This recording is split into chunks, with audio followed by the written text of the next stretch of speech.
عثمان غنی رضی الله تعالی عنہ چې اخره کې شهادت هم د قران د تلاوت په وخت کې ورته ملاو شو. د هر صحابي واقعیا چې راس پړي د تک عزت ملاو شوی، د تک شرف ملاو شوی، دا که په دې دنیا کې کامیاب ژوند تیر کړي، نن چې د تاریخ اوراق د هغوی د سیرت نه ډک دي، دا د الله د کتاب د وجه نه. د دې د وجه نه اقبال هم په یو شعر کې د هغوی دا منظر کشي کړې ده. فرمائی وہ معزز تھے زمانے میں مسلمان ہو کر، وہ معزز تھے زمانے میں مسلمان ہو کر، ہم ذلیل و خوار ہوئے تارک قرآن ہو کر.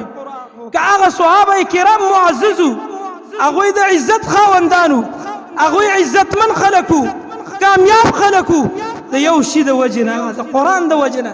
ننچی موتا ذلیلی، موتا خواری، شرمندی، ناکام و نامرادی، د یو شي د وجنه د قرآن سره د تعلق د پرېښېدو د وجنه.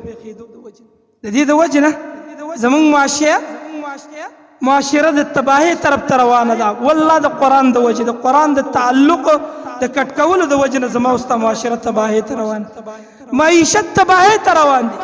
د قرآن سره د تعلق د نه ساتلو د وجنه، په معیشت کې د سود د راتللو د وجنه، حرام او ناروا شیزونو د عام کېدلو د وجنه، د قرآن نه د لرېوالي د وجه نه په والله العظیم موږ به چېرته خورز وینو.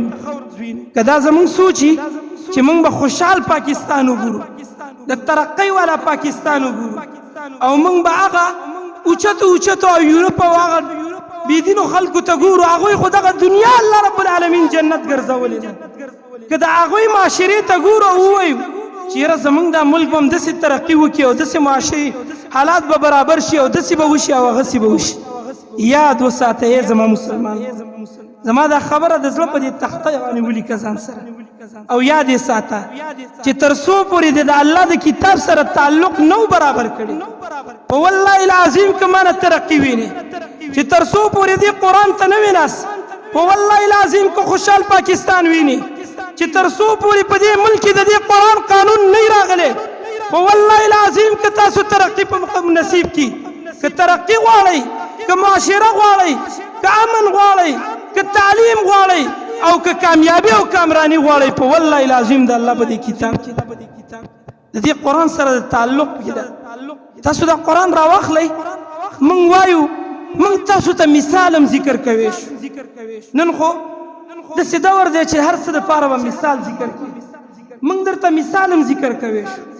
د دې نه مخکې په دې ځمکه باندې صحابه کرامو ژوند کړی دی که نه دی کړی؟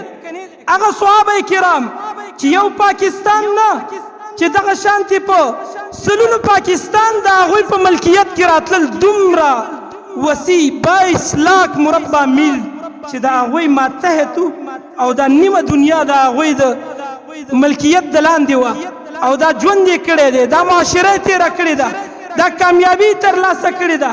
د روم او د قیصر او د قیصرا خزانې د هغوی لاسته راغلي وي. دا د څه د وجې نه راغلي؟ په والله العظیم د قرآن د وجې، د قرآن سره د تعلق د وجې نه هغوی لاسته دا خزانې راغلي. که ترقي غواړئ، ما او تا د ملک سوچ کوو، که کور کې ترقي غواړئ، کامیابي غواړئ، خوشحاله ژوند غواړئ، په کور کې د قرآن سره تعلق برابر کړئ.